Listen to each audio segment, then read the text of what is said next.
On a bench that had forgotten its paint and remembered only the shape of a life, a small creature kept its vigil. It was not the sort of thing that gathers crowds or asks for coin. It sat like an old question, patient and precise as if the world might answer in its own time. Passers-by hurried by, wrapped in errands and weather, and some muttered at the cat. Stray, mangy, nuisance, and left footprints where charity might have been. The cat made no protest. It only refused to move. There are refusals that are nothing but stubbornness. And there are refusals that are the last polite insistence of a world that will not be hurried. This was the latter, a refusal like a bell that rings once in the chest and will not stop until somebody listens. On that bench, beneath the stubborn sun and the slow shadow of an elm, the cat sat as if holding the place open for someone who had not yet come. When the woman found the bench, when she sat down and met the cat's unmoving gaze, her grief remembered its own name. The truth came after, sudden as lightning, because some truths have no time for ceremony. It struck, it cleared, and it demanded an answer. Eliza had learned to measure her days by small things. The way light crept across the kitchen tile at 7, the kettle's voice at past, the way the postman's boot sounded on wet mornings. These were modest instruments, steady and true, and they kept her from falling wholly into the loose place that a life becomes when most of its other voices have gone quiet. There had been a time, years folded like old letters, when the world answered to a fuller sound in her house. Laughter, the clatter of a radio at odds with a young voice, arguments softened with tea. Those sounds were gone now. Grief had taken its neat seat in the hearth of her days, not ugly and loud, but patient, the kind that wears a familiar robe till even its threadbare edges seem part of the furniture. On the days she weighed less toward the dark, Eliza walked to the park. It was a small park wedged between terraces like a green punctuation mark. The terraces were full of the well-kept things of other people. Gleaming blinds, shining gutters, pot plants that flourished under careful attention. In Eliza's window, a single geranium lived on a sill and bloomed in quiet. It was a rugged, stubborn plant, more faithful than many friends. She tended it when she could remember. Sometimes she forgot. The geranium knew both her attention and its absence and accepted either with the sort of dignity that plants have. The bench had become, without ceremony, one of her rituals. It was where she and Samuel had sat in the old afternoons, where he read the paper with an expression that said the words were the thing that mattered and the reading, the pleasure of a man who loved small certainties. The bench had borne the mark of their lives, a nick in the armrest where Samuel once chipped a tooth while laughing, a gouge in the slat where his pen had found its rest, the faded initials carved like a domestic oath. After Samuel's absence, after the hospital room and the careful private goodbye, Eliza continued to visit the bench because memory will make habits of grief. It offered a measure, a place where the world was still arranged in the way they had arranged it together. She noticed the cat on the bench before she knew that she had noticed anything at all. It was the kind of noticing that comes of the brain catching a thread. She saw the cat as suddenly as a bell rings. It sat erect, tail wrapped around its paws, eyes like narrow moons. It did not fold or stretch, nor did it twitch its whiskers at the children who ran the length of the path. It allowed the pigeons to ignore it. It allowed the sparrows to flit. People spoke as they always do in small condemnations. "City cat," a woman said, patting her handbag as if cleanliness could be carried away like a coin. "Poor thing," said a man, and moved on with the steadiness of those who do not see themselves in another's neglect. But the cat refused to leave the bench. It refused with a dignity that read like a sentence. It tolerated hands that reached with pity, and hands that reached with threat. It tolerated the weather, rain that made the wood swell, the winter that made the bench ache. It watched the world with the long patience of something that knows how to wait, the slow knowledge of river stones. People named it Tom, Muffin, Stray, none of them fit. In its behavior there was less the need to be named and more the need to be noticed for a reason other than its coat. Eliza felt the bench as if it were a small altar to memory. She had come, as she always came, to sit for a while and appoint the day. When she neared, she hesitated because the bench was occupied and the world is awkward around an occupied place. Still, she had the habit of company even when there was none, and it compelled her. She lowered herself onto the bench's cool wood, with the careful grace of someone who has practiced the choreography of small losses. The cat looked up with the nonchalance of one who keeps accounts by a different mathematics. And then it did something that made the breath in her chest turn to winter. It did not move. For a moment she thought that it would, as polite creatures are presumed to do. She shifted, arranged herself. She spoke a small, unwise thing. "It's a fine day." The cat made no reply except for a small sound, like the world having swallowed a coin. It settled back, retained its place. If the place were a country, it would have been declared a sovereign nation. The cat's eyes slid along her face and paused there, not with suspicion, but with an attention that was almost a touch. Old people know gestures that young people do not. They know the patience of the heart and how it can be tested by small daily indignities. Eliza had learned in the months of mourning to leave things with care. She carried loose change home. She left the milk at the back of the fridge. She knotted the scarf with a gentleness that made even the act of dressing a kind of liturgy. Yet the cat's refusal to budge felt like a ledger unbalanced. Around the bench, the park exhaled its small life. An old man practiced his trumpet. A boy chased a stubborn balloon. A woman with a cane fed crumbs to the pigeons.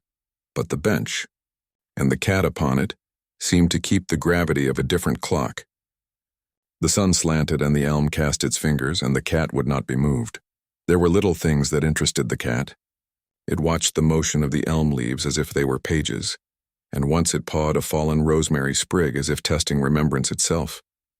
Rosemary lay at the bench more by accident than by care. A twig had broken from a nearby hedge, or perhaps someone had tucked it there and forgotten. Eliza noticed the sprig, and, in the old way of people who assign meaning to small tokens, she smiled. Rosemary was remembrance. She had hung it once over Samuel's door for the sake of old superstitions. Because some griefs listen to herbs, she had once planted rosemary in their little garden and watched it thrive where other things turned thin. The presence of the sprig on the bench made her chest tighten. The bench, already a ledger of the past, now held the herb of remembrance like a stamp. There were other small signs. A paper bag flattened beneath a plank bore the faint imprint of a child's hand. A cigarette butt sat in the hollow of an old knot. A scrap of ribbon, blue as a boy's cap, was caught in the iron scroll of the bench's arm. These tokens, trivial to someone who passes, are the sentences by which a city writes its stories. Eliza read them with the curiosity of someone who remembers how to read the small lines between people. The cat's refusal hinted at an expectation. There are animals that wait for reasons only they can cite, a door that opens at a certain hour, a person who always returns at dusk, a bowl that appears like an old covenant. The cat's vigil had an authority. It seemed to be keeping time with an event in the past or holding on to a promise. Eliza found, as she had found many times in the quiet rooms of her life, that presence can press upon the mind until it yields a thought it had refused before. Who waits? For whom? And what has been left unfulfilled? She had been pruning the geranium that morning, snipping away the brown and letting the green keep its common pace. It was an ordinary mercy. The geranium responded by shifting a leaf toward the sun, a small gratitude that made the ritual worthwhile. She had answered letters and avoided the phone. She had negotiated with the clock for small increments of cheer. The bench, however, offered a different kind of lesson. The cat's immovability suggested that there were obligations outside what a human might tidy with a teacup and a broom. It suggested continuity that would not be soothed by the soft machinery of habit. Something about the cat's attention made memory less solitary. It was not intruding. Animals rarely intrude unless obliged, but rather it was inviting. Eliza felt the old ache, the private geography of her life where regret had built little houses. The trait of marriage, as she had learned, is to leave pieces of oneself in unexpected places. A book, a coat, a pair of gloves. Samuel had left a pocket watch that never wound, and a chair that still hoped to be sat in. Sometimes grief is not the absence but the failure of exchange. Things neglected that still expect attention. The cat's insistence brought those unclosed accounts into a sudden ledger. She reached out, because human habit is to connect, and the cat accepted her hand the way a good listener accepts a confession, without judgment, with a sense that the offering had value. Its fur lay like small weather. It smelled of the green, things of the park, and the faint salt of someone's kitchen window. It purred, an honest, low instrument, then stopped and looked at her as if it had been waiting for the reach to make sure she remembered how to give. There are gestures animals perform that read like prayer. It was then she noticed the collar. At first she had thought the cat to be one of the city's unclaimed, the sort that gather lives by necessity. But the cat wore a battered collar, leather dark with weather, and on that collar hung a token, not a metal tag with a phone number, those are usual, but a scrap of paper. Paper in these days is a stubborn thing. It survives rain and can hold a message like a bone. The scrap was folded many times and tucked into a little slit of leather. Eliza recognized handwriting, herself perhaps, were it smaller and more hurried, and the paper had the faint smudge that comes from fingers that have touched many small things.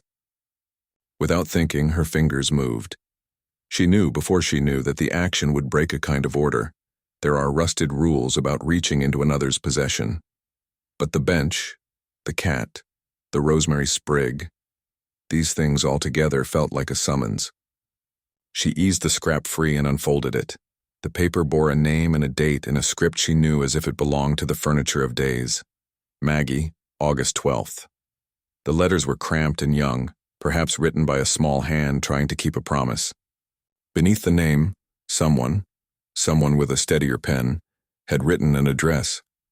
The address was a street that had for a time been hers and Samuel's, one the city had swallowed and spat back in different storefronts.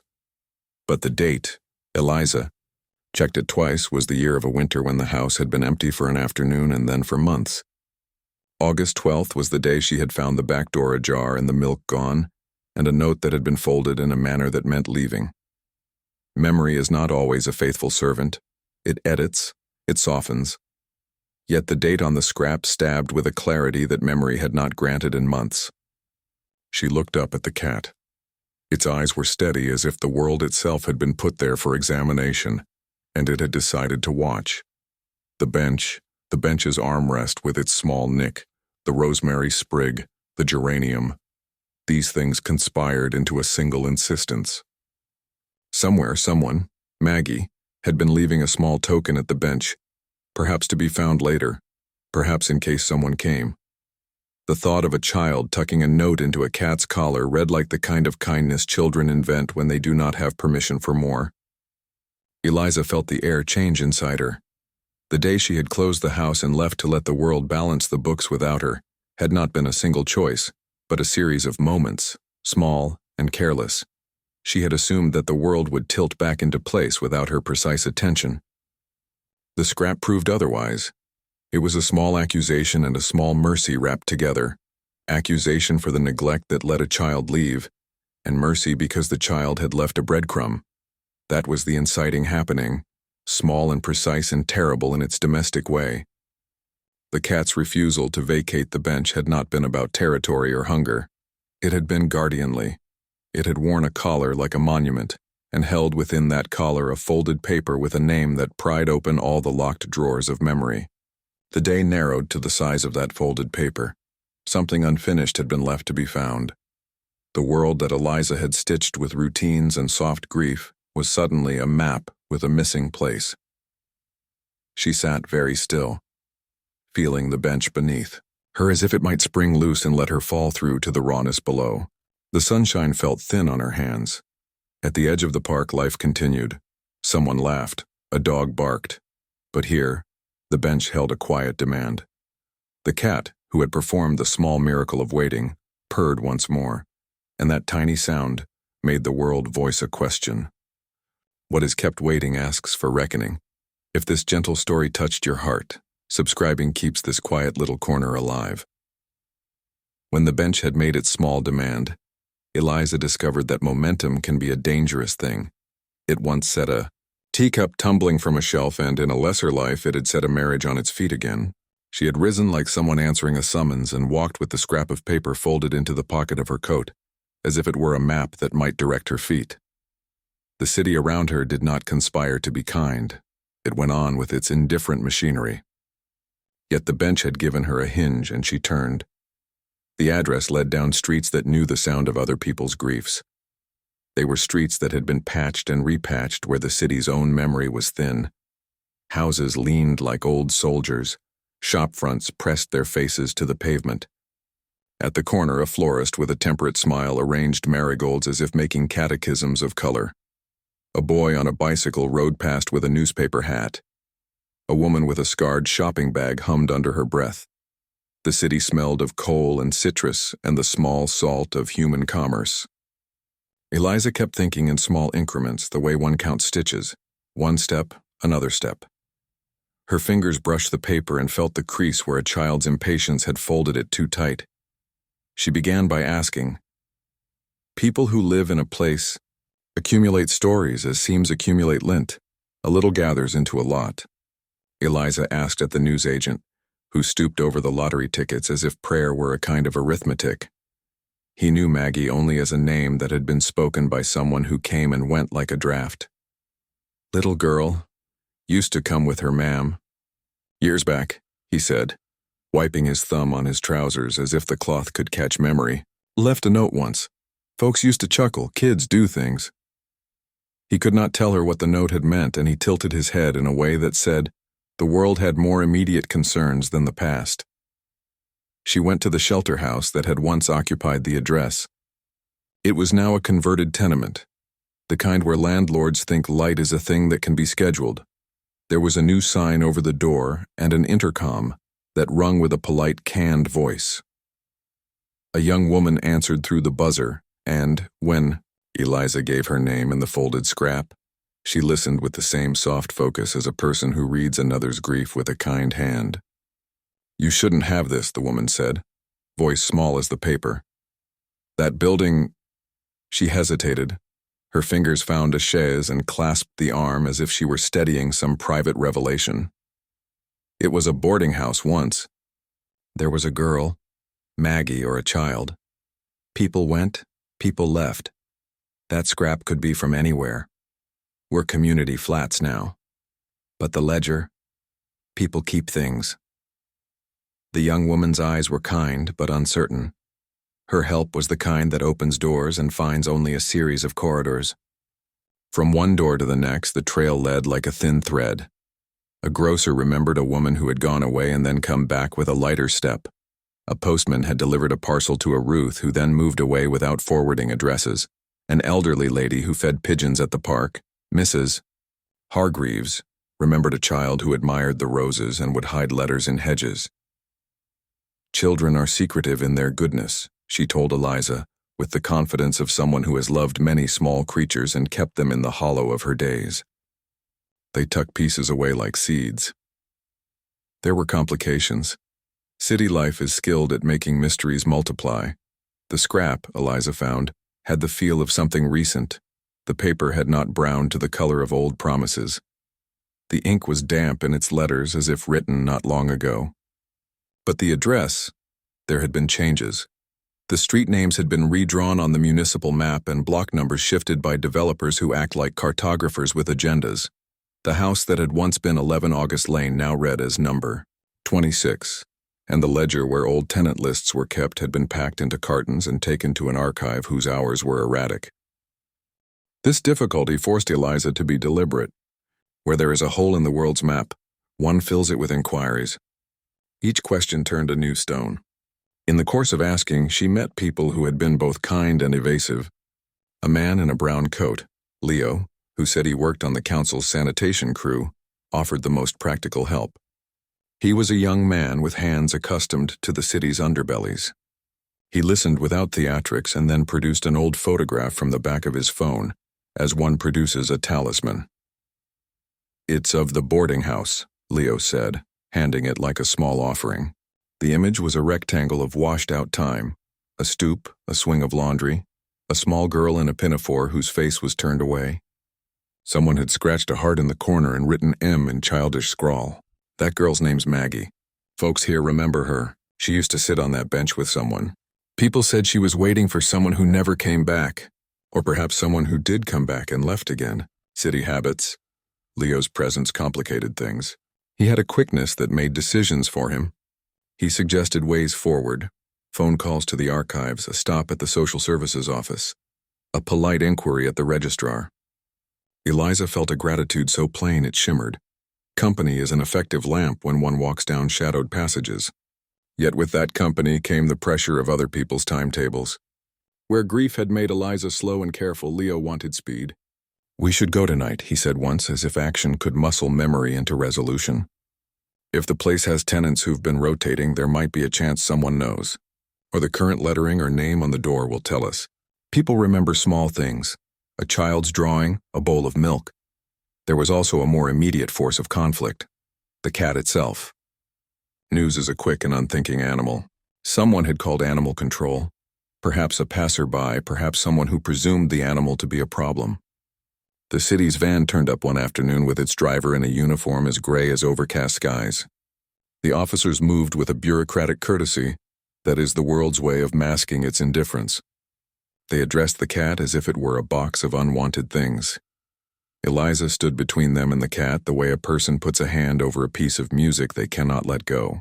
Her voice when she spoke was calm, the kind of calm built of determinations that will not be derailed.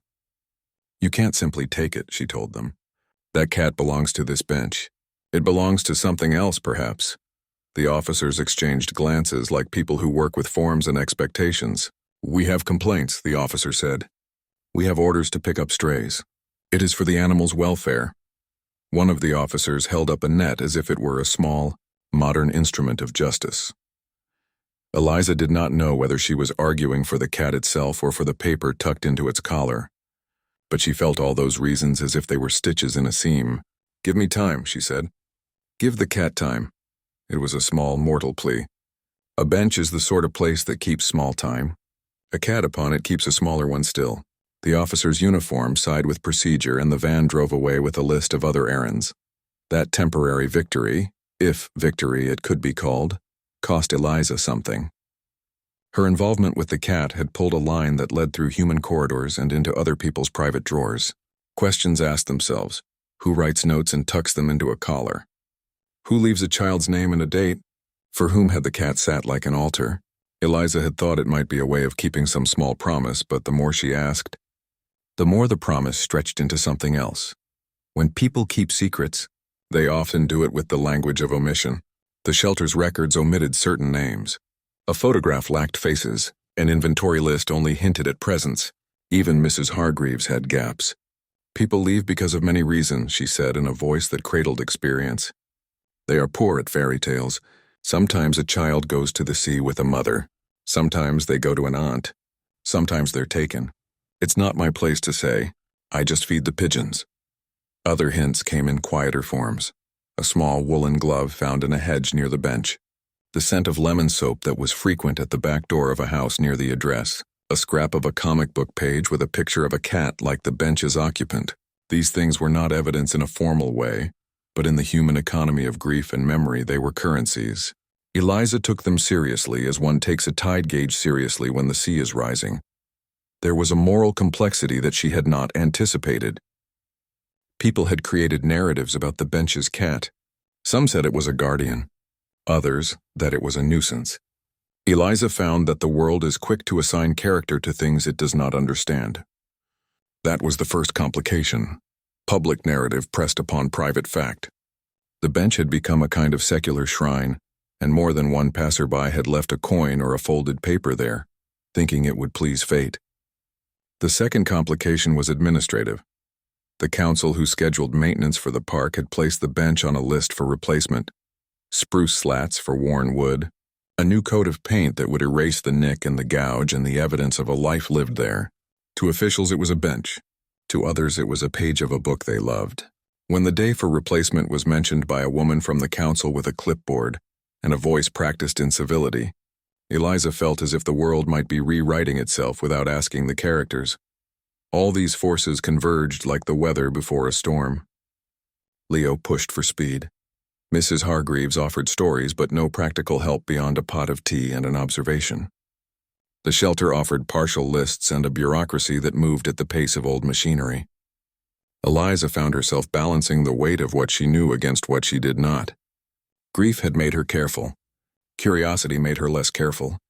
Between the two she moved with a curiosity that had the gravitas of duty. Midway through her inquiries, a neighbor, Mrs. Sibley, who lived above the dry cleaners, told Eliza a story that became a spindle around which the plot turned. Mrs. Sibley, who stitched for the theater in the evenings, said she had once seen a woman sitting on the bench, in the kind of attentiveness that reads like ritual. The woman had been young then, and she'd been with a child who licked an ice cream and tucked a folded scrap of paper under the cat's collar, as if she were making a promise. Mrs. Sibley remembered the handwriting. Maggie, it had said, with a heart. She had thought it a game then. Children keep promises the way birds keep nests, Mrs. Sibley said.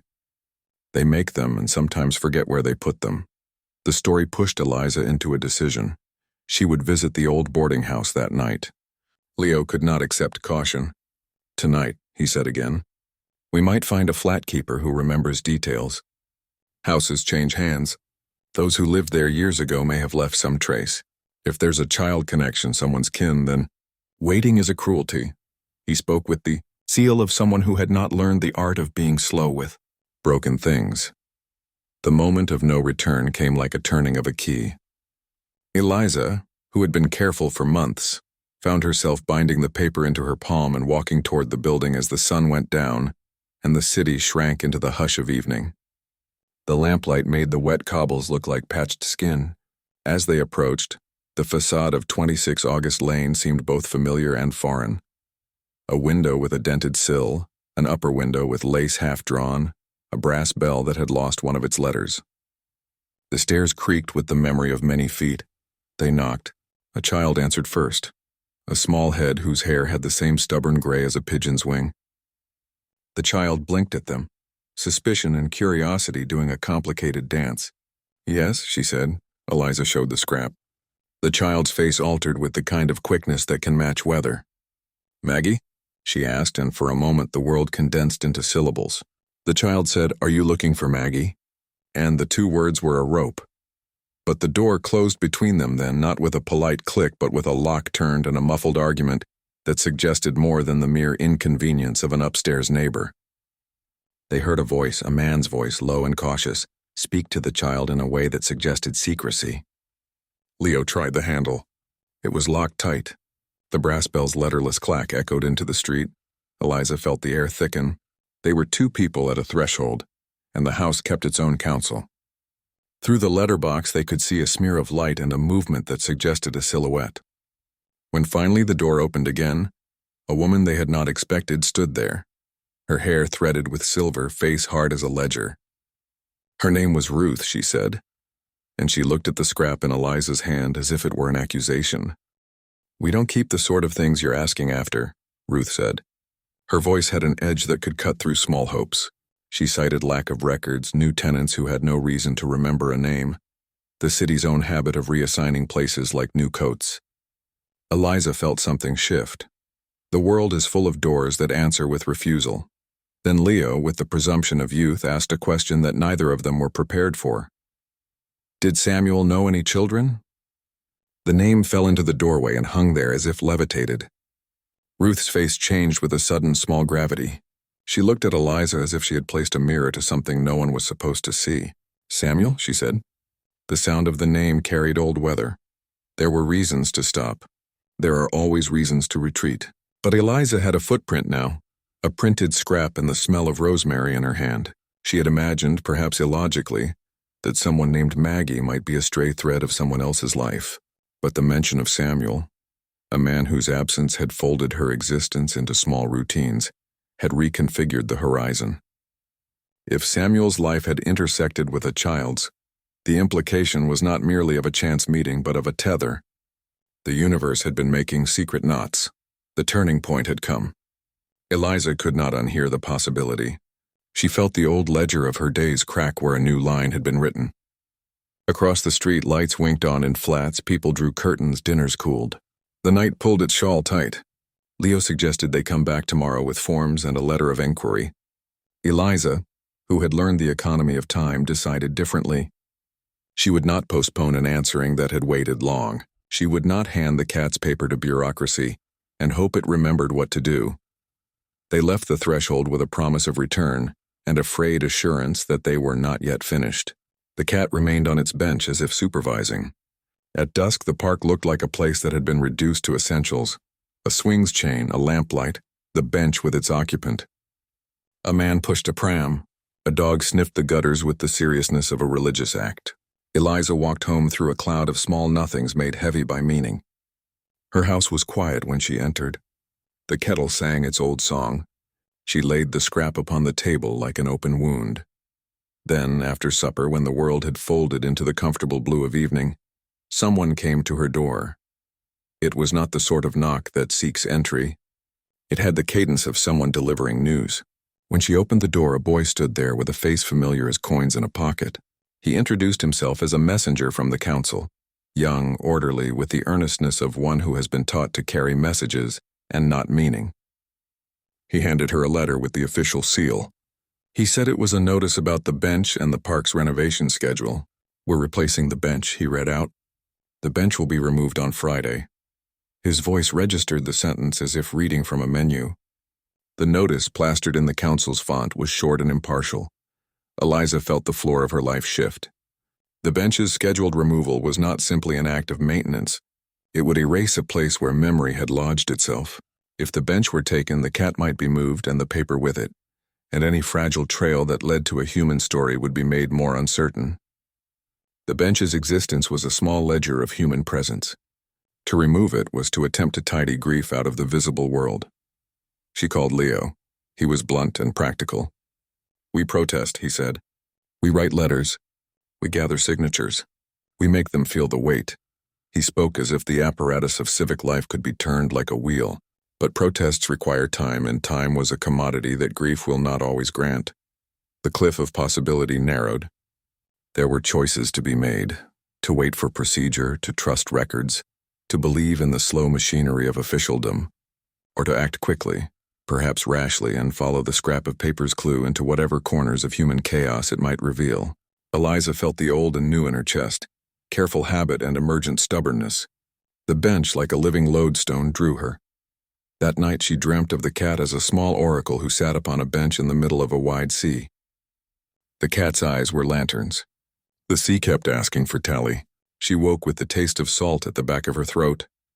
At dawn she found the bench empty, not vacant with absence, but evacuated with an intent. The wooden slats had the sheen of someone having brushed them clean. The rosemary twig had gone. Where the cat had sat there was only a faint oval where fur had once warmed the grain. On the armrest, where Samuel's nick had lived like a scar, someone had left a printed flyer about the park's refurbishment. The handwriting of the city speaks in fonts. But the cat's absence was the kind that made the heart a thinner thing. Eliza rushed to the place where the cat had been and called. The park answered with a single pigeon's wing and the echo of a child's voice in the distance. She ran to the shelter, the registry, even back to the boarding house. There were witnesses. A man had seen a van. A woman had seen a young officer with a net. The newsagent had noted a pair of boots. But none could say precisely where the cat had been taken. The collar, when she checked again, was still on the bench's armrest, emptied of its small paper. Then a voice, soft as if afraid of what it might name, came over her phone. It was Leo. He had searched records and found a name tied to an old file, a name that chilled her because of its sudden domestic implication. He told her in a clipped hush that the archives had a single photocopy from years back, a note in a social worker's file that mentioned a child named Maggie, a transfer of guardianship and a surname that matched Samuel's maiden line. "It's a trace," he said. "It could be coincidence, but it isn't the sort of coincidence that drops like a feather." At the edge of the city, a light burned in a topmost window. Eliza felt the world constrict to an hourglass. She made a decision that skipped the caution she had worn like a shawl for many months. She would follow this thread herself. The bench that had been a safe place for small griefs was being erased, and in its erasure the city risked laying a sheet over the very clue that might explain why the cat had kept its vigil. They drove to the archive in a car that smelled faintly of petrol and lemon air freshener. The archivist was a man with thick spectacles and an unhurried mind. He produced from a drawer that smelled of dust and paper a single photocopy. The photocopy was a gray thing, edges rough, with the kind of bureaucratic neatness that feels like a servant's signature. The photocopy mentioned a transfer of custody and a domestic address. It mentioned a name. It mentioned, astonishingly, the word Samuel. Eliza's hand shook. The paper was both a key and a lock. It suggested, with the bluntness of official language, that someone had a claim and then did not follow it. The archivist added, in a voice that creaked like an old hinge, that some of the other pages were missing, ripped out or misplaced. "Sometimes things go," he said abstractedly, "and sometimes they are removed. There is a moral shape to certain discoveries. They make you the owner of information and the debtor to action." The photocopy made of her the debtor. If Samuel's name appeared in a child's file, then closings from years ago might now require opening. If a child named Maggie had left a paper in a collar and a bench had kept the vigil, then the city's removal of that bench might be an erasure of a small archive. As dusk fell again, Eliza stood beneath a lamplight with the photocopy and the memory of Rosemary still in her throat. The bench had been scheduled for removal the next day. The feeling of a trap grew like the sky before a storm. She stood on a cliff of decision. Are there things one must do even at the risk of being wrong? She chose to go. She would not wait for channels that moved as if through syrup. She would follow with steps that were small and certain, the paper's thin trail. If the cat had been taken, whoever held it might know more than a file. If the cat had been a guardian of a child's secret, then the guardian's absence was now itself a clue. And so she went out into the night toward the place where addresses hold their own holdfasts. As she approached, the house at the address looked as if it were holding its breath. The door was half closed and a light burned upstairs. Against the plaster of the stairwell, someone had pinned a child's drawing. A house with a crooked chimney, a stick figure family, a cat with a collar. The drawing was pinned with 2 small nails and the scrawl beneath read simply, "Maggie." Eliza's hand eased to the handle. For a breath she thought of retreat and of the lesson grief had taught her about patience. But the turning she had made at the bench mattered. She had followed the paper, and the paper had reassembled into an invitation to truth. She pushed the door. The hall smelled of lemon and dust and a soap someone used with pride. Her foot touched the threshold, and then the floor inside creaked in a way that sounded like a warning. She heard a small noise, soft as a finger rubbing a page, and then the sound of a child humming in a key she did not know. She took another step.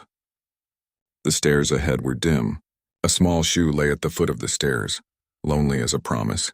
On the stairs' second tread, someone had placed a photograph face down.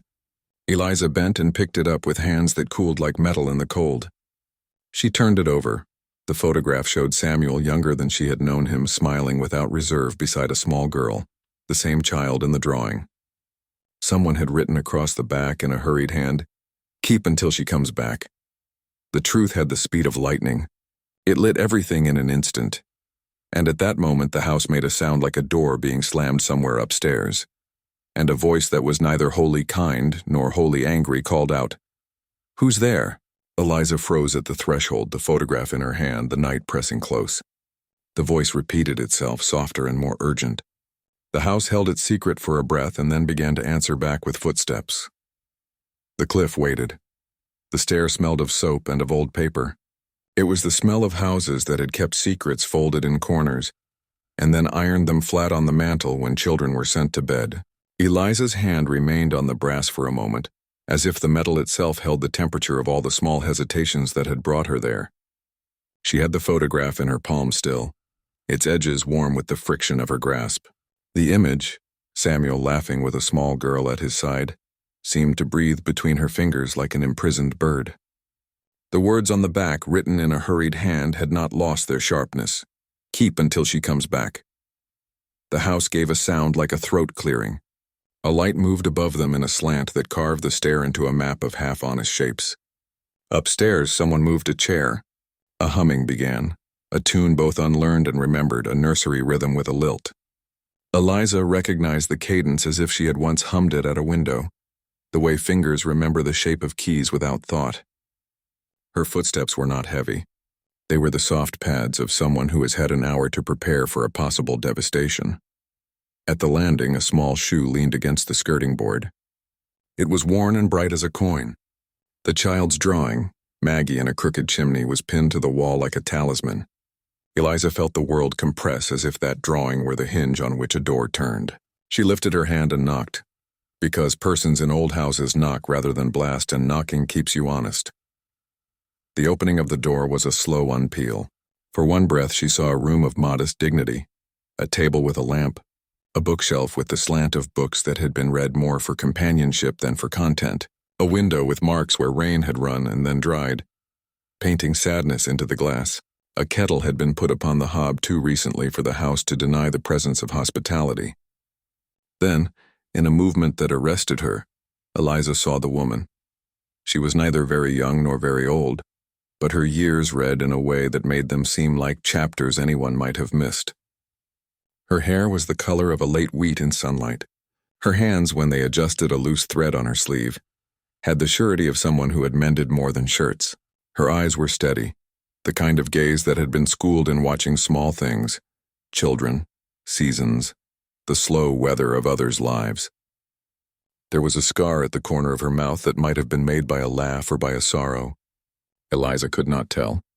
The woman looked at the photograph in Eliza's hand, and for an instant her face changed. The change was not the softening of recognition, but the flaring of something that had been held tight for years. "Samuel," she said simply. Eliza's body became a ledger of sudden entries. The name made a bell in a long room. "Do you—" she began, and then stopped because questions at the edge of revelation are blunt instruments. They break things the way careless hands break glass. The woman's voice folded into the air like cloth into a drawer. "My name is Margaret," she said. "Everyone called me Maggie when I was small." She spoke the diminutive as if it were both a ribbon and a rod. "I am the Maggie on that back. I kept your Samuel's photograph because someone told me to. They said, 'Keep it. One day she will come back.'" A sound like a dropped stitch passed through Eliza. The room seemed to tilt. Margaret, Maggie, set the kettle down and reached for 2 cups with a calm that suggested this had been practiced. The pouring of tea as a pacification, the small civilities of a household that has learned to hold grief and ordinary things together. "You kept it?" Eliza echoed, the syllables going small against the walls. Maggie sat and folded her hands where they lay like an anchor upon her lap. She did not flinch or look evasive. "I was told to keep it," she said, "and I kept it, and then I hid it beneath a floorboard because children sometimes hide the things they are not allowed to keep on their heads. Later, when things were worse, the photograph kept me good enough to sleep. It is a small thing, but some small things are the size of an answer."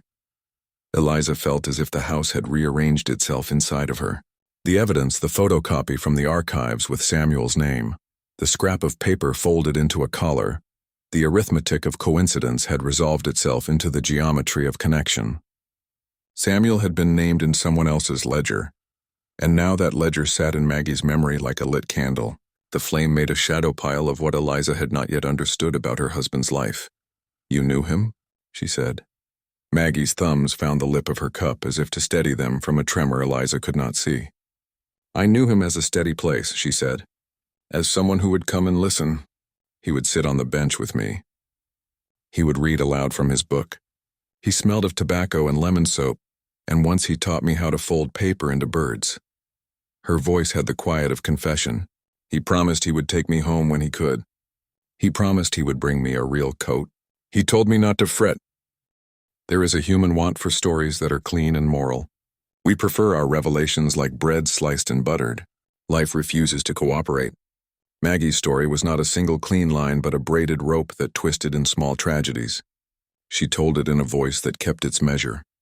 Her mother had been young, scared, and unprotected. She had left the child with a caretaker and an address. Samuel had been the one the caretaker turned to for help, a man with a kind way and a reputation for steadiness. It had happened years before Eliza and Samuel's more settled life had folded its corners into household routine. There had been promises that could not be kept for reasons of danger and shame. There had been debts Samuel had paid in secret. There had been an attempt at adoption that had collapsed into silence when names and convening of families collided with fear. "You're saying," Eliza began again, and in the pause she felt the bareness of years fell across her like a shawl. Maggie's mouth made a small, bitter line. "I'm saying he loved me as someone loves a found thing," she said.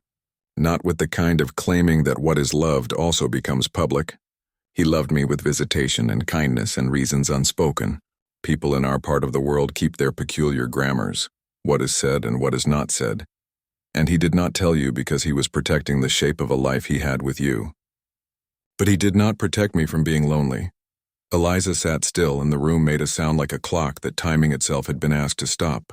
Love kept in a box is not the same as love that is allowed to breathe. Eliza felt the strange double weight of grief and incredulity. The husband she had known as a man of small certainties had contained an extraneous tenderness in his life, hidden, furtive, and devoted. The discovery was an assault of a kind, yes, but not purely anger. There was also the old stubborn vein of tenderness that had always let her see Samuel in the warm light, where other people saw only practicalities. The revelation ripped open old seams and left the interior seams of a marriage exposed. Why didn't he tell me? She asked, not certain whether she wanted an answer or to be offered something like absolution. Maggie looked down into her hands. He feared scandal, she said without bitterness. He feared the ruin that gossip in small towns and later, the city's sharper tongues might do. He feared losing you. Men like him are full of careful measures. He thought that if he kept me as an invisible thing, if he slipped small courtesies and money through a back door, he could protect both loves. He was foolish. He was kind. There was an edge of accusation in the air, that human need to name culpability, and Eliza felt it burn where it touched her ribs. Betrayal is a small animal that nests in the clefts of one's life and multiplies, yet somewhere below the heat of that feeling a colder, clearer thing lodged, a recognition that human goodness can be partial and still be goodness. Samuel had done both. He had done harm in silence and good in secret. The cat? Eliza asked then, as if the answer could be given in one small token. The cat that sat on the bench, why did it refuse to go? Maggie's fingers tightened a moment as if she had been holding a small thread. He, Samuel, used to say to me, "Promise me one thing. If you ever go away, ask the cat to keep the place. If you return and the cat is there, you will know where to sit." I made the cat a small promise. When I left, she paused, the room tightening with the memory of an absence. When I left, I asked the cat to wait. I left notes, and sometimes I tucked them into the collar when I thought it was safe. The cat, I called him Bench, he grew into the habit of waiting. He became a thing that kept faith. The name Bench seemed at once comic and holy. Eliza felt a tenderness for the animal that had sat like a small priest upon the bench. It was possible to imagine the cat understanding the human economy of promises and responding with an animal's more literal fidelity. There are creatures who make oaths by waiting. The gull that returns to the same rock. The dog that sits for a known hour. Bench had made the bench his whole grammar. Maggie's voice drew in that small, steady line. I used to come and sit. Samuel would appear sometimes, and sometimes he would not. We wrote to one another in the margins of the day. Once when I was small and thought the world was a large and safe place, I left a note tucked into his collar that said, "I will be back August 12th. It was a child's promise. I meant it then as children mean such promises, to make a circle of safety in a world that might otherwise spin. The room seemed to contract and expand with each revelation. The photocopy, the archival file, the scrap of paper folded into leather. They were no longer mere curios, but pieces of a whole that described a human network of care haltingly offered and shamefully kept. Eliza realized that Samuel's acts had not been simply the cowardice of omission, but an awkward balancing between responsibilities he had not known, how to bear publicly, and a loyalty he could not deny. Privately, you left? Eliza asked. Maggie's mouth made a single bitter smile. I left because the house in which I lived was not safe, she said. There was a man who came and made promises of his own. He made the sort of promises that are like lieutenants. They take what is given and they make it a weapon. I had to go. When I left, I intended to return. When I left, I did not intend to be erased. She held Eliza's gaze with the kind of calm that could break stone. So I left my notes and I left him, Bench, and I expected Samuel to come and tell you. But he never did. Eliza found herself listening as if she had been instructed anew in the economy of shame. People do things that are cruel, and people do things that are merciful, and both can be wrapped in the same cloth because human intentions are rarely pure. Samuel had been both a kindness and a coward. The knowledge did not make the pain tidy. It made it complex, which is often worse. Maggie's hands tightened. I came by sometimes in the years, she said. I would sit at the bench. Bench would look at me as if I had not been gone at all. Once I left a coin in the hollow of the bench for the person who kept the park tidy. Once I asked a child at the corner to bring me a cup of tea. People see me and look away. I have learned to be something nobody remembers, a small shadow who keeps her life moving without asking for the sun. Eliza, who had once measured the passage of days by the kettle and the light, felt a shudder open in her chest. The revelation had the sound of lightning, sharp, bright, and leaving scorched marks that made the night look different forever. Memory had been a room where one kept the furniture arranged to specifications. Now the room's walls had been pushed out and new furniture revealed. The person she had loved had been loving another human in a way withheld from her, and withheld from the world to protect her. That withholding had left a child to traverse storms, and you never told me? Eliza said, the question a small bell of accusation and an admission that she had wanted to be trusted enough to have been told. Maggie's eyes filled, but she did not look away. You were sheltered by his secret, she said, and the phrase landed like a soft stone. He thought he was saving you and me. He was wrong. There are moments when the human heart will take two different truths and braid them until they are nearly indistinguishable. Samuel's love for Eliza and his particular care for Maggie were not mutually exclusive. They were alloyed, imperfect, and the blending had produced both warmth and the slow burn of betrayal. Eliza felt the sorrow that comes from learning that someone you loved had carried burdens alone, not all of which they should have borne. It was then that a sound at the door made them both start. A knock, polite but insistent, and another voice, a voice beyond this house, the kind which came like an instrument too high on the scale to be comfortably borne. Excuse me, called a woman's voice. Is Margaret in? Eliza's chest tightened. The woman at the door sounded like one who had a right to ask and expected an answer. A moment later, footsteps approached and then a small, hesitant entry. A hand appeared in the frame, a hand younger than the others with a file in its palm and the color of official paper at its edges. A woman in a plain coat, cheeks reddened from the air, stepped in with an expression that combined apology and purpose. She looked at the three of them, Eliza, Maggie, and the afternoon light, and then at the photograph in Eliza's hand. There was a pause that stretched. The woman with the file introduced herself. She was from social services and she had a paper to show them. She said only that she had been looking for Margaret's file. A volunteer had thought to check the address and had found a note pinned to a lamppost near the bench. We have had reports, she said. There was an inquiry about a child years back. We thought it best to find the original party. Maggie's face went pale, and then a flush ran into it like quick blood. You have his letters, she whispered to them. You have what I never knew. The social services woman produced a thin envelope. It had been labeled in a hand that read like a spent log, to be delivered to Margaret. She handed it to Maggie with the deliberate gentleness of someone who has learned that archives of the heart can be fragile.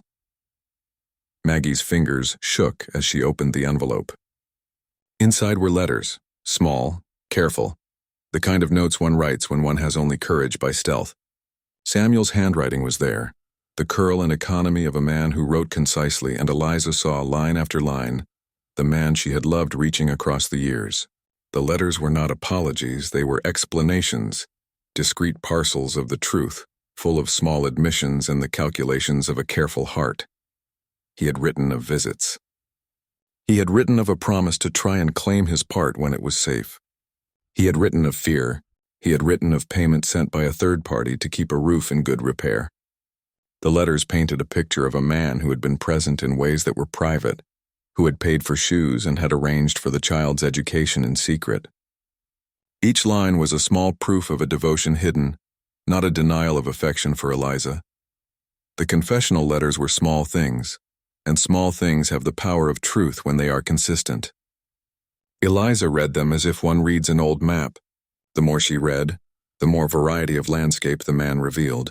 At once complicated and sweet were the cadences of his words. There were admissions of cowardice. He had been ashamed of what the world might say, but also of tenderness. I did not know how to be both a husband and a secret keeper, he wrote. I thought by splitting my life I would protect both parts. I was a fool. Maggie laughed at the words, a short, incredulous sound like someone who finds a key in a drawer after years of searching. Then she cried. Soft, not theatrical, a sound that had been salted by many small sorrows. She laid the letters out on the table like a set of small converging stars. The wall of silence that had kept part of her life invisible had been pierced. The cat's steadfast vigil, Bench's unwillingness to leave the bench was, in these letters, explained as the accumulation of simple instructions and the cat's animal fidelity. Samuel had been the one to tell Margaret, when she was small, to trust Bench to keep the place, and Bench had kept it. It was then, when the room seemed to hum with paper and confession, that another sound entered. A low, throaty mew that came from a place both unexpected and inevitable. Everyone in the room turned. At the window, a shadow moved and then slithered through an open pane. A small shape, familiar to the park and yet oddly domestic, landed on the sill. The cat had come home. Bench did not rush. He arrived as if on purpose and then sat on the windowsill, thrown in a strip of light like a small, slow coin turning. His collar, Eliza saw when he stretched and presented his neck, held a fresh scrap of a note, one that was folded and slightly damp at the edges as if it had been recently touched by a hand. The note carried a name in a child's script, Samuel. There is a kind of silence that is not mere quiet but the world taking in a miracle. Margaret moved as if pulled by rope and knelt before the cat. She pressed her forehead to his and he purred, the vibration like a small instrument. The visitation of animal affection is the simplest kind of reconciliation. It is the recognition that has no shame. Eliza felt something unwind inside her. The letters, the photograph, the cat. Each piece was a spool of truth and tenderness. They were not a solution, but they were a clearing. The sharpness of grief did not vanish. It rearranged itself into a more complicated shape that, by being complicated, allowed room for more than one sorrow to exist at once, and yet, as revelations poured like sunlight through the blinds, there came a new sound that turned the moment into a hinge. The woman from social services, who had been watching with the calm velocity of someone accustomed to small domestic dramas, took from her pocket another paper, official, stamped. Her mouth opened, closed.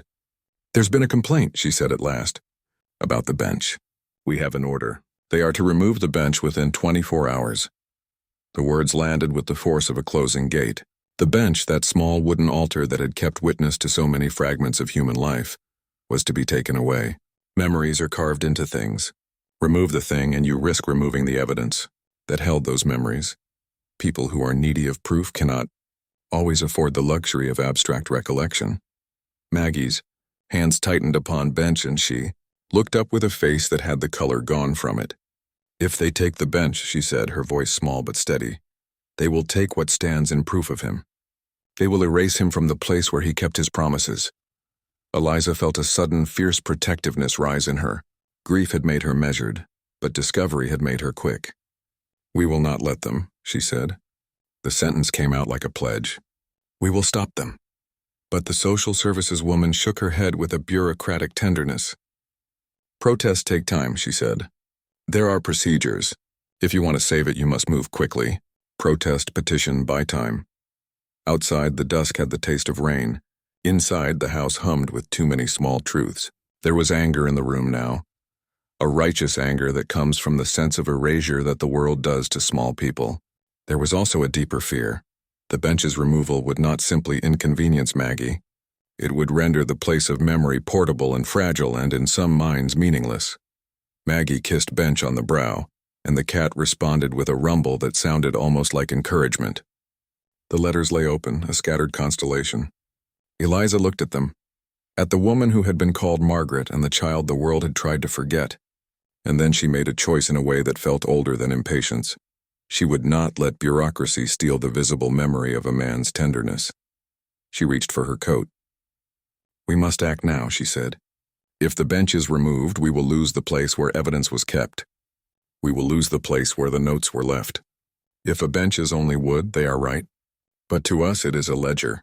Maggie nodded slowly. There was a resolve in her that was not merely the self-interest of a person who wanted proof. It was the resolve of someone demanding that the world not fold away its small kindnesses. They left the house together into the thinning light. The bench in the park sat like a small sovereign, unaware yet of its impending removal. People passed by with the small lives of their own, some of them glancing at the bench as one glances at a statue one has learned to ignore.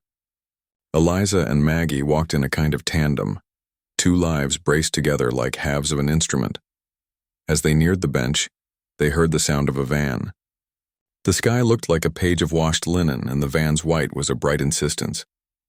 Its driver, Young, brisk with a clipboard, spoke to a man in a reflective vest. They had tools and measured looks. The bench's fate seemed practical, preordained. Eliza stepped forward.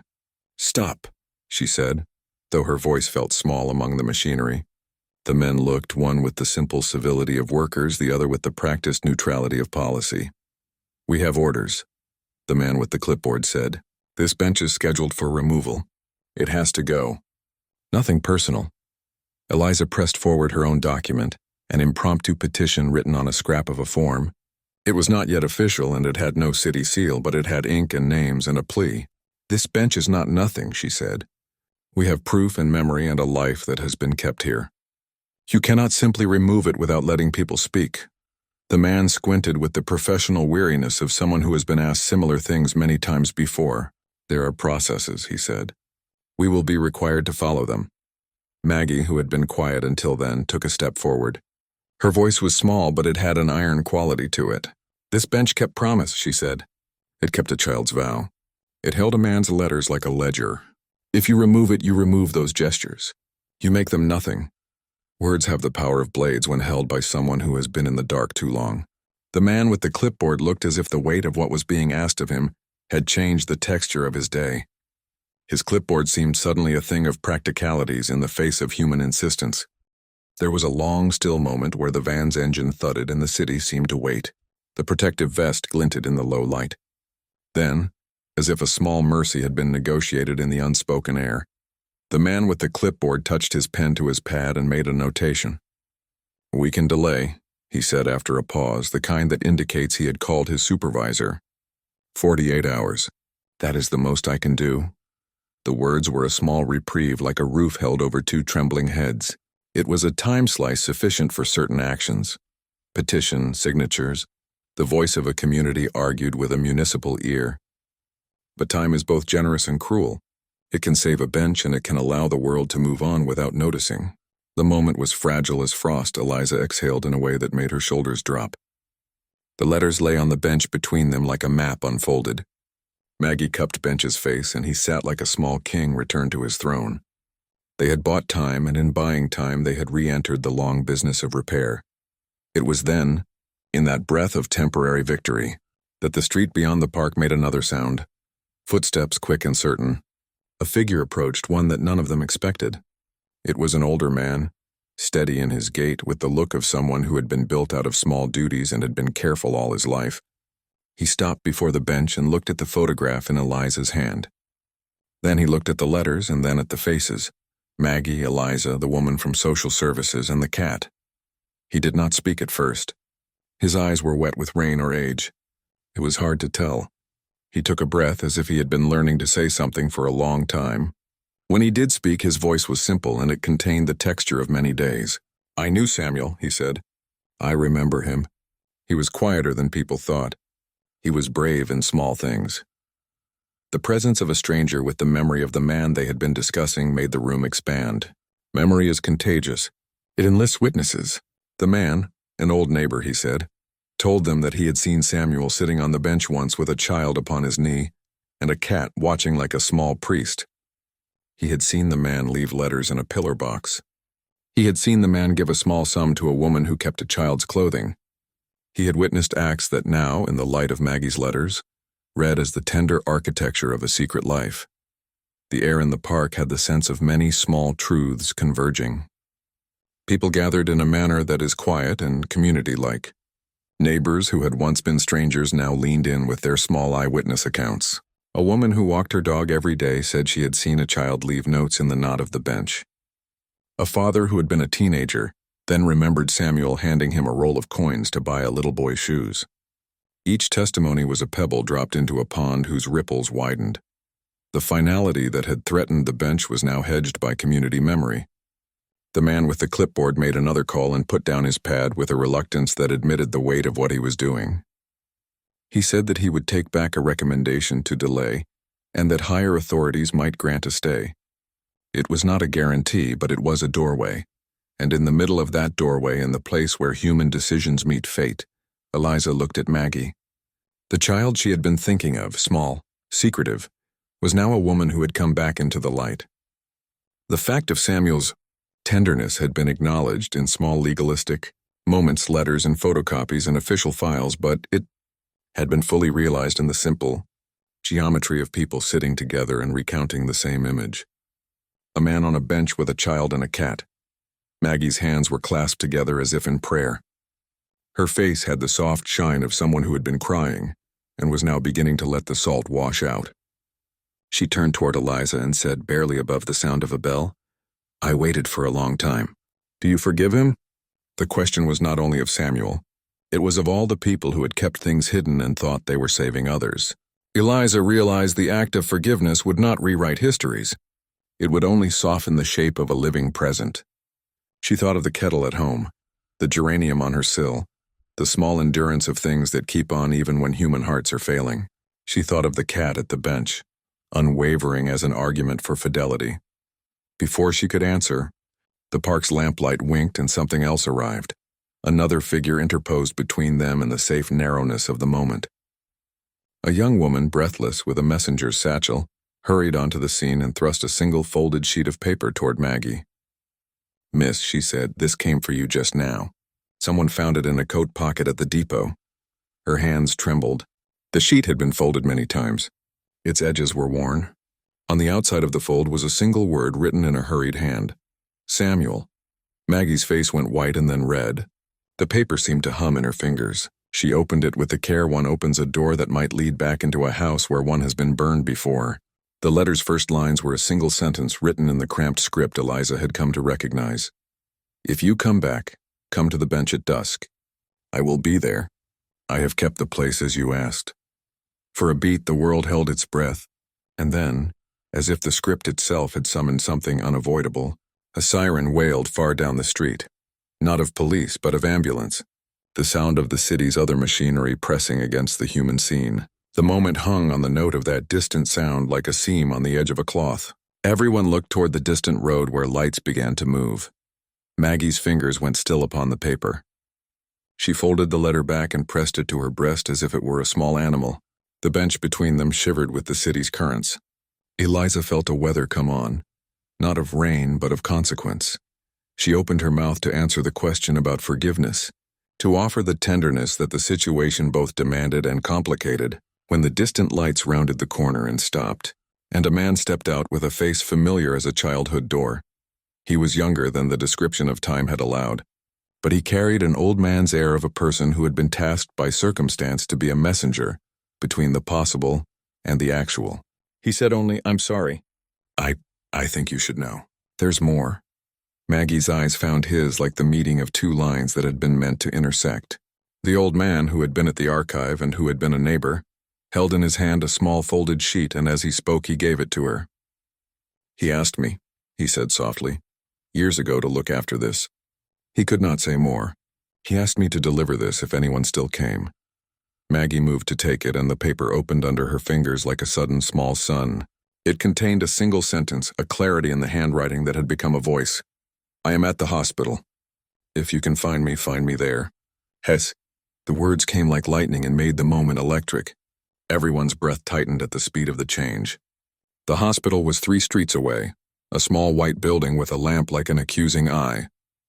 The letter had not been delivered until that moment, and now it arrived like an errand of fate. Maggie looked up with a face that had been an island of steadiness and now found itself besieged by an incoming tide. "If he is there," she whispered, "then we have the chance to close something." Eliza's hands tightened into fists. The suddenness of the opportunity was as sharp as an oath. There would be no more slow steps after that point. One would go to the hospital or one would not. It demanded a decision that would reconfigure all the things that had been sorted into compartments over the years: love and secrecy, protection and abandonment. She felt the old ledger of her life creak. Samuel's name, the bench, the cat, the letters, they had all led to the threshold of an unrepeatable hour. The room seemed to sway, and the distant siren kept its slow wail. Maggie rose as if some small engine inside her had been restarted. She looked at Eliza with a question that was more than forgiveness. It was an invitation and a test. The air around them tasted suddenly of rain and iron and the possibility of reconciliation. Eliza straightened and looked toward the hospital's direction. There was a decision to be made in the short length of a heartbeat. The lamplight painted small gold stripes across the bench, and bench sat like a slow god. Somewhere inside her, a string untied, and a feeling of resolve stepped forward. Would you stay if you were in their place? They went to the hospital with the urgency of people who understand that some doors open only once, and that regret will not step politely aside to wait a second chance. The street air tasted like rain on fallen. Glass reflected the city's small lights like coins. Maggie walked with a steadiness that was not the absence of fear, but the presence of purpose. Eliza felt the old carefulness and a new, keener thread of resolve braided together in her steps. Bench rode in the back of a neighbor's car, Leo had insisted, as though a Bench's ambassador could be transported like a relic, and the cat sat in the crate as if he, too, understood that journeys count for more than distance. The crate smelled of straw and thyme. Bench's fur still kept the green of grass in it. The hospital sat like an island within the city's tide, white, patient, and bureaucratic. The waiting room held its own species of hush, old magazines, chairs with the stain of countless presences, the clock's long, impartial swing. Social services offered forms and a small, sympathetic bureaucracy. The woman from the office who had found the letters walked with them into the reception, as if escorting something fragile. A nurse, kind and efficient, took their names.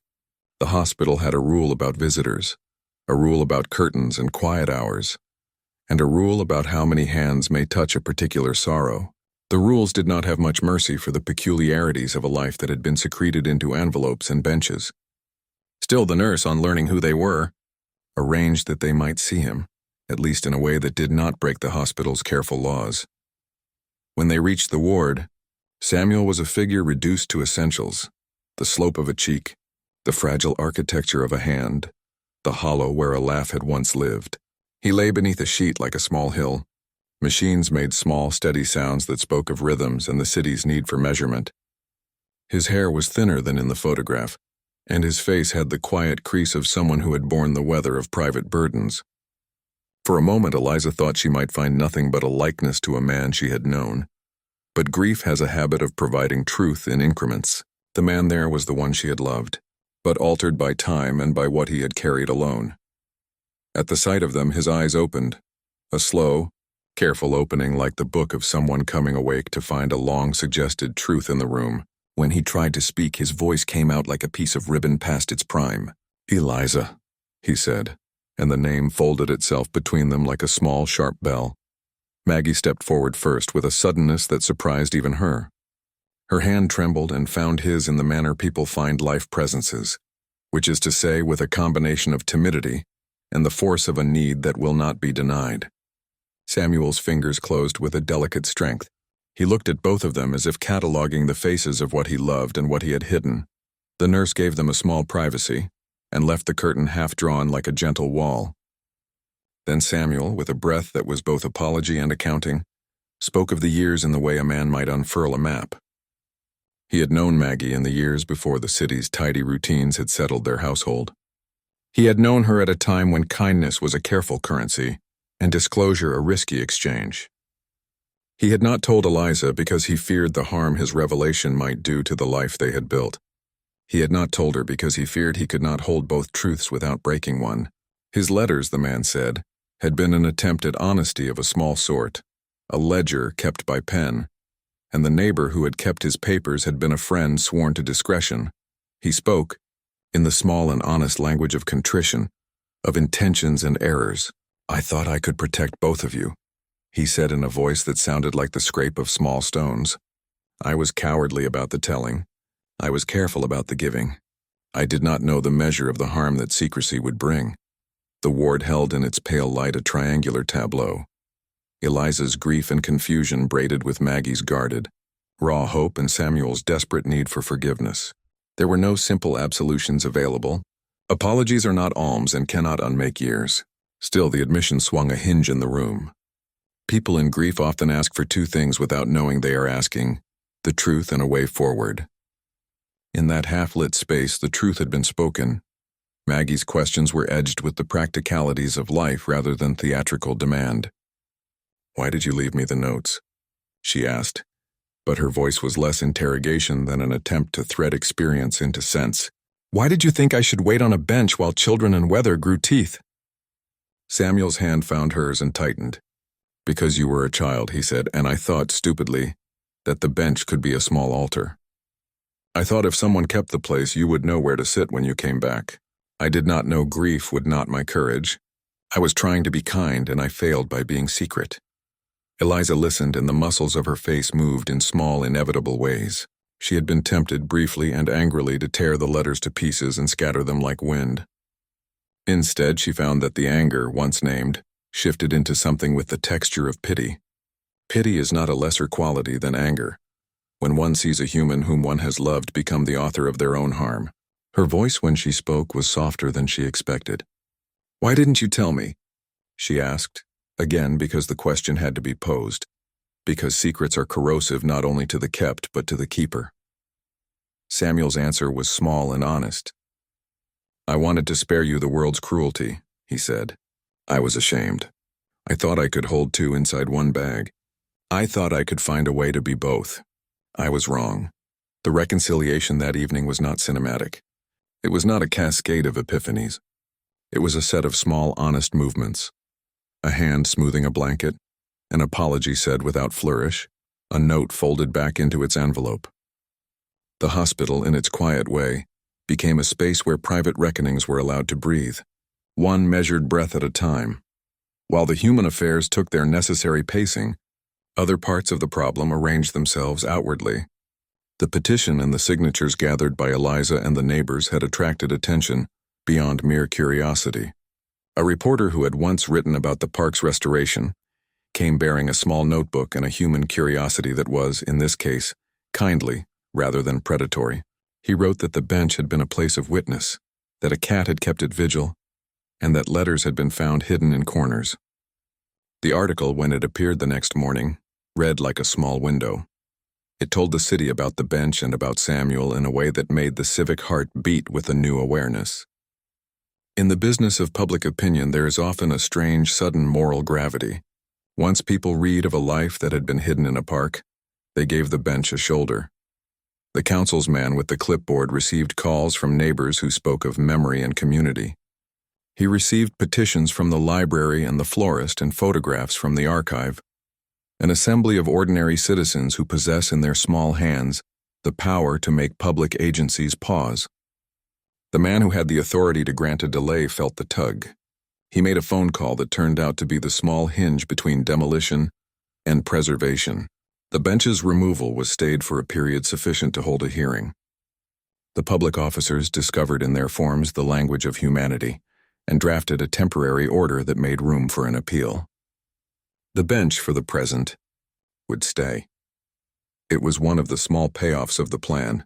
The nick on the armrest, Samuel's penned initials, the rosemary twig, all small artifacts, were accepted as evidence in a civic hearing, which argued in its own dry way that the bench had incalculable sentimental value. The rosemary, Eliza learned, had been the herb of memory in two traditions. It had been placed by Samuel once to mark a promise, and by Maggie as a child to mark the act of remembering.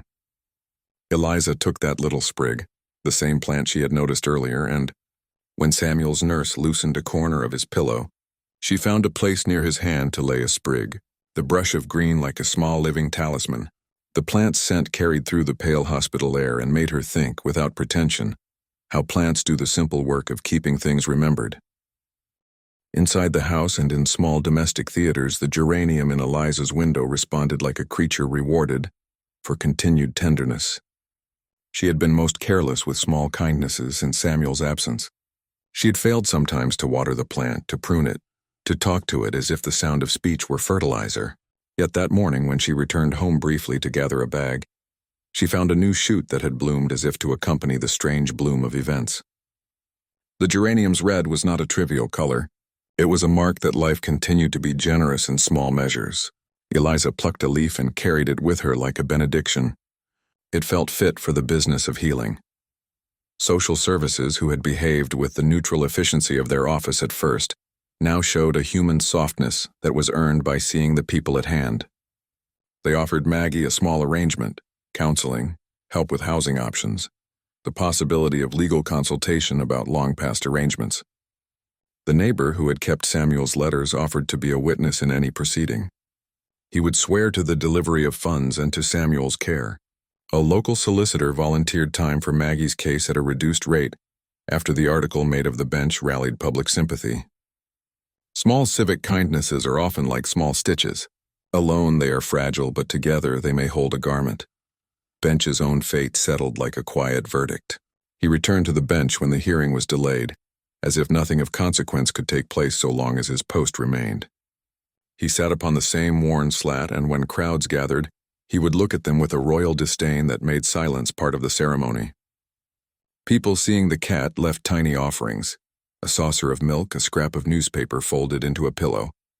Children came to press notes into the hollow of the wood, notes about wishes, small apologies, a drawing of a cat. Bench accepted the ministrations without pride. In his eyes was the steady gravity of a creature that had done only what creatures do: wait, and found itself, to its surprise, lionized. Eliza's transformation showed itself in modest acts. She had begun the journey as a woman who measured time by the kettle and the light. She emerged as one who could mobilize neighbors and steward memory. She sat up late writing letters to council members, assembling photographs, and speaking across the phone to acquaintances with a persuasive steadiness that surprised those who had known her as gentle and retiring. The same woman who had once been careful with grief's pace now understood that grief would be served by action sometimes, that remembrance is active as well as private. The small, lingering strife between Maggie and Eliza softened into a practical co-presence.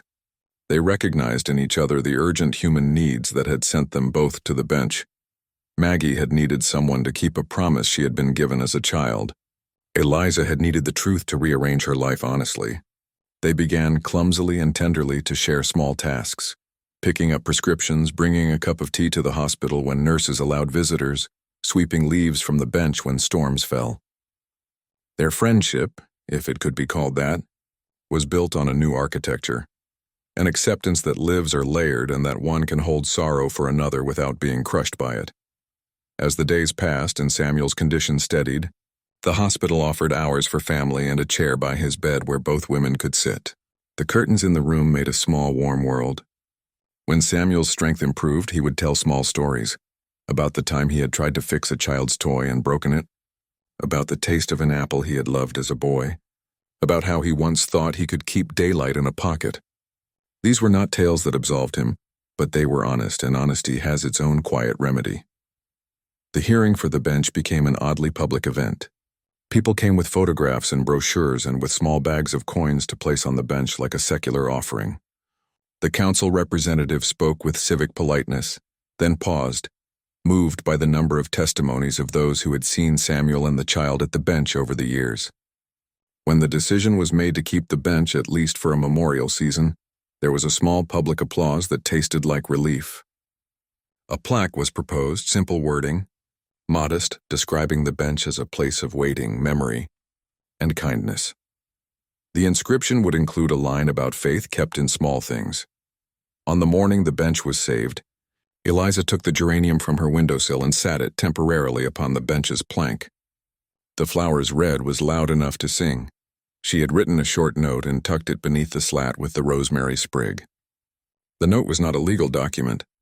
It was a simple human mark, for those who wait and for those who remember. She left the note and stepped away as if performing a small rite. The park took her action like a witness.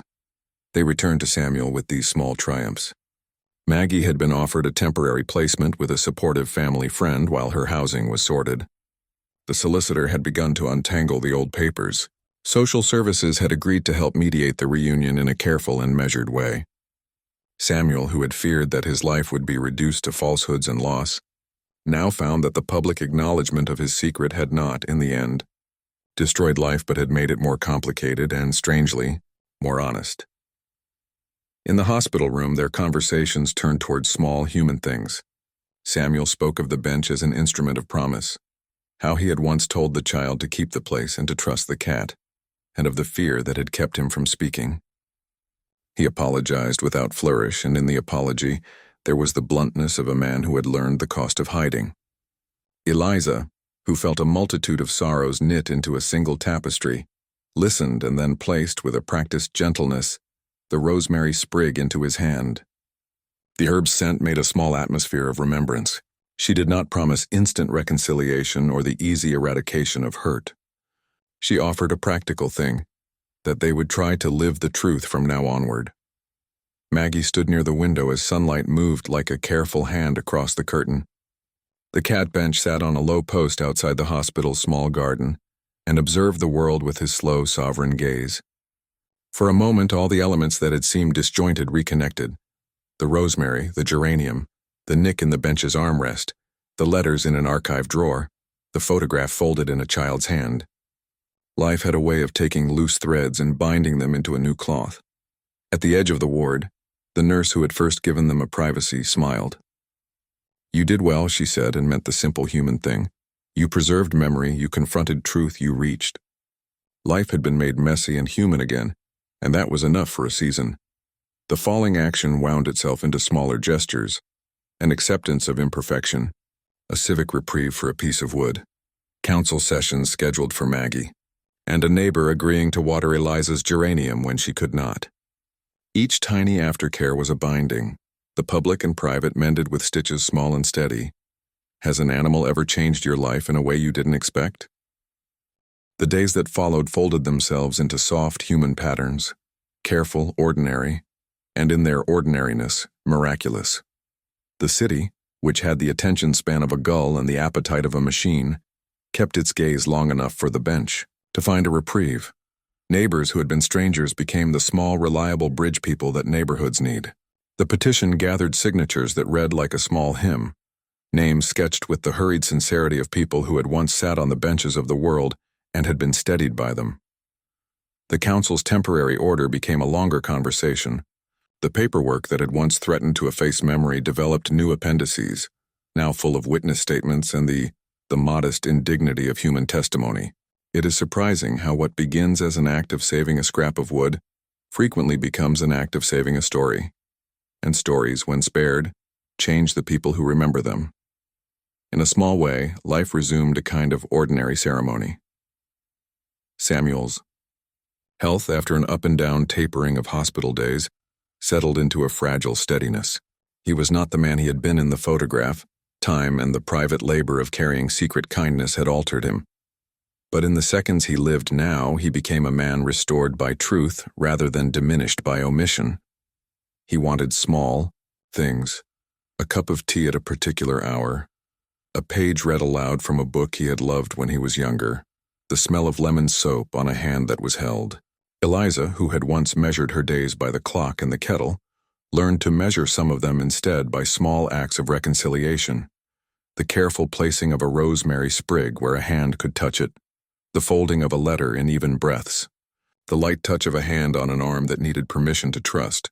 Maggie's life began to reshape itself not by miraculous leaps but by the small instruments of help that are the true scaffolding of recovery. Social services, now apprised of the whole tender mess, arranged for temporary housing and for counseling. The solicitor who had volunteered time sorted through half-forgotten papers and, by consulting the neighbors who could swear on the evidence of memories, constructed a narrative strong enough to carry legal recognition. The photocopies from the archive, the old letters, the witness testimonies, all of these became threads in a case that asked the city to regard kindness as a legal fact. That the law sometimes moves slowly is not new. That it sometimes moves at all is the miracle. Maggie, who had become practiced in the art of living as a shadow, began to stand with a steadier foot. She found work doing small things, mending, arranging, working in the garden at the community center, and each small task became a tile in a long mosaic that could make up a life. There was one last small miracle, one that no form could encompass and no official could have anticipated. It happened on a damp morning when the park smelled of turned earth, and the first line of bulbs beneath the elm had been planted by a volunteer whose hands liked dirt the way some people like scripture. Bench had spent the night curled in his accustomed fashion, his collar catching the sunlight like a brass coin. For reasons a cat alone would know, he left the bench that morning and walked, tail high, step precise, across the grass toward Tew. The row of low, sheltered shrubs that separated the park from the narrow lane by which the back of the old boarding house faced the world. Maggie and Eliza walked behind him without meaning to, drawn by habit rather than intention. Leo came at the end of the small convoy, carrying a packet of new rosemary plants wrapped in brown paper and hope. Bench stopped before a narrow concrete slab that had once been the threshold of the house where the photograph had been taken. The slab had a split in it, a fissure the size of a child's thumb where water gathered and then evaporated. The cat circled it, and then, with the impatience of a creature led by appetite rather than reason, he scraped at the fissure with the flat of his paw. There was a click, small and metallic, like the key of a lock finding the tumblers it has been made to move. Eliza, who had been walking with a mind full of schedules and petitions, paused as if struck by a small wether. She crouched and peered into the fissure. There, nestling in a bed of old dust and the residue of long seasons, lay a tiny brass key. It was the kind of key you would not notice except for the way brass holds the sun in a private ledger. It had been there so long that the edges had acquired a thin green patina, as if the earth itself wished to claim the token. The key bore a name etched in a hand both precise and trembling. As Maggie's face folded as if some remembered pain had been smoothed by balm. She reached with hands that had been taught the economy of caution and lifted the key.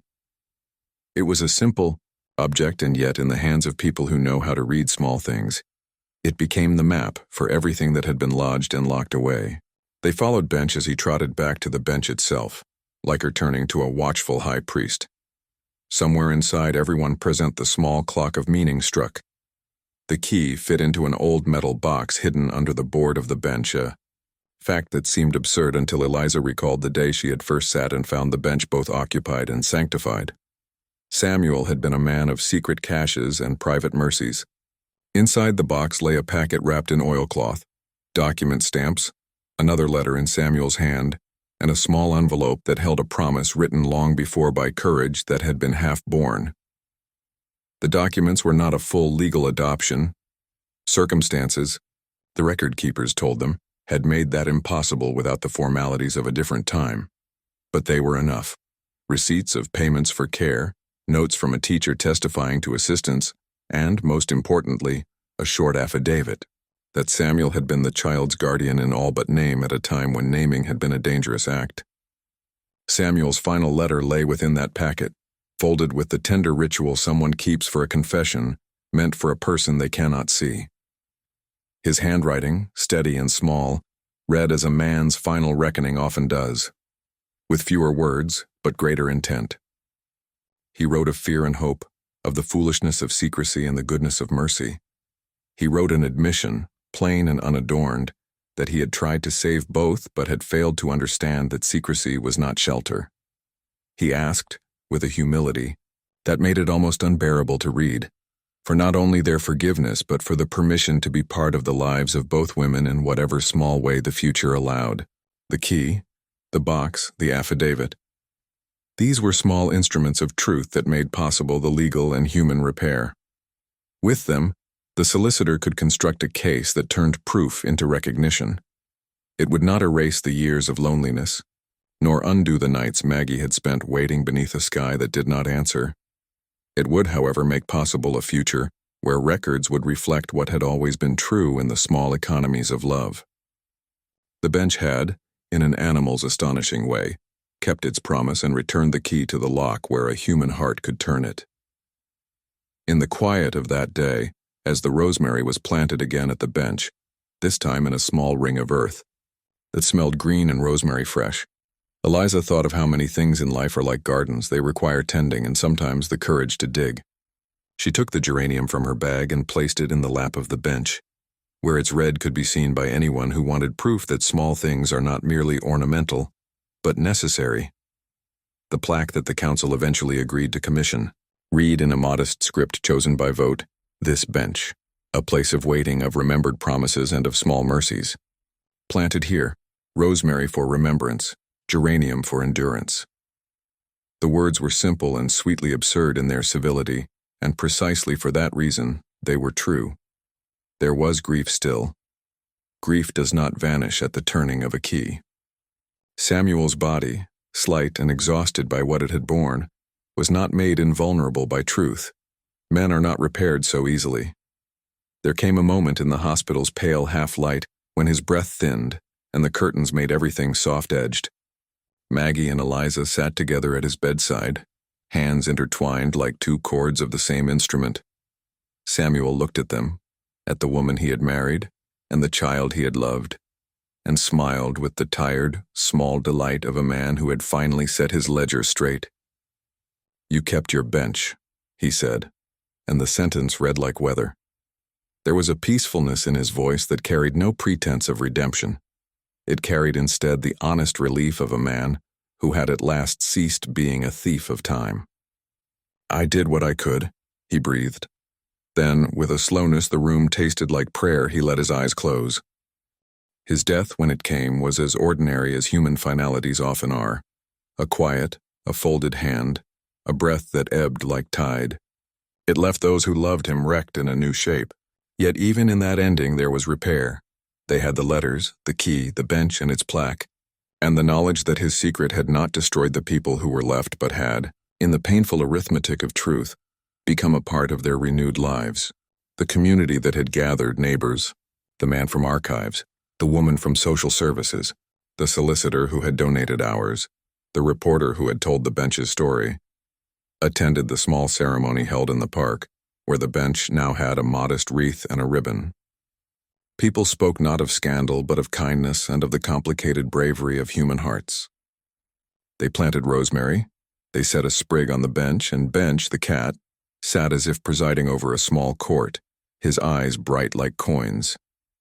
Time, which is both a thief and a healer, moved on. The geranium in Eliza's window multiplied by a stubborn and contented seediness. It sent out shoots like gossip. The rosemary ringed the bench and took root, throwing up small pointed leaves that smelled of memory and of rain. Maggie found a place of her own eventually. Not a palace, but a modest flat with a window that caught the early light, and a space for a kitchen table where letters could be written, without the fear that paper would be stolen. She found work at the community garden and in the afternoons helped teach children how to fold paper birds, an instruction she had received from Samuel years before. She told them the story of the bench in a way that kept the lesson simple. Be kind, tell the truth when it matters, keep your promises, and watch for animals who understand loyalty better than we do. Eliza kept visiting the bench. She pruned the geranium with a new tenderness and left sometimes small notes beneath the slat. People would come and sit and read its plaque and think of the small economy of kindness. The playground's laughter filtered into the park like a language of renewal. The bench, wood warmed by the back of the sun and the weight of many lives, remained a place where people came to be measured against someone else's faithfulness. A mother with a pram taught her child the art of feeding pigeons. An old man with a trumpet practiced scales.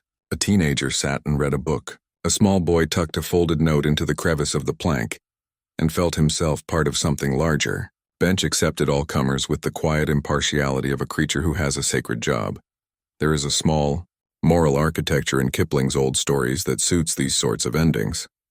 It is not that everything is resolved into simple sweetness, but that the world yields some justice and gives proof that certain virtues, patience, faithfulness, the keeping of small promises, are not vain. The universal truth here is not pyrotechnic. It is the plain truth that ordinary acts build the real scaffolding of meaning. A bench is wood and screw and grain. A bench can also be an altar, a ledger, a repository of the tender and absurd life humans attempt to live. A cat is a cat, and yet a cat can become an instrument of memory. A person who keeps an odd private mercy may be both generous and wrong, and to know that is to be human. In the months that came, the park acquired something like a ritual. Each August 12th, by a gentle democracy of memory and an agreement among neighbors, someone would leave a small sprig of rosemary on the bench. Children who had been present at the bench's defense told the story in simplified versions. There was a man who loved two people and tried to spare them pain by hiding one part of his life. It didn't work, but in the end, truth fixed things. It is a tidy summary and also not entirely true. Life is never that tidy. But rituals are the human way of making history usable. The rosemary dried and then bloomed again. The geranium sent out another brave red blossom. The final gift of Bench was modest and in keeping with his kind, not a showy act, but a steady one. He would from time to time sit so that children could stroke him. He would bring from under the bench a found thing, a paper bird, a lost button, a key too small for a grown-up's hand, and present it as if it were treasure. People smiled at this and sometimes left their own tokens in return, a tiny wrapped sweet, a folded poem. Bench accepted them all without fuss. His fidelity was the sort that does not require language to make sacred. If there is a moral to be pleaded at the end of such entanglements, it is this: those things we imagine are private. Shame, devotion, secret kindness are not always merely individual. They breathe outward, touching the bench, the plant, the animal, the neighbor. To live by small goodnesses, even in secret, is an act that will touch others whether intended or not.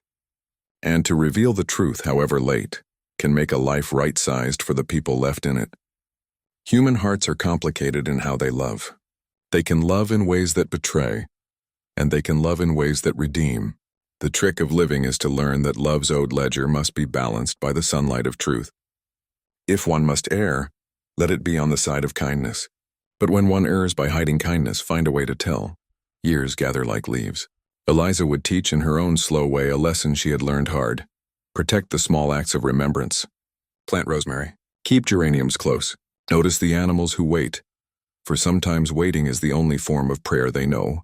And when the world offers you an odd piece of coincidence, a scrap of paper, a folded note, a cat that will not budge, listen.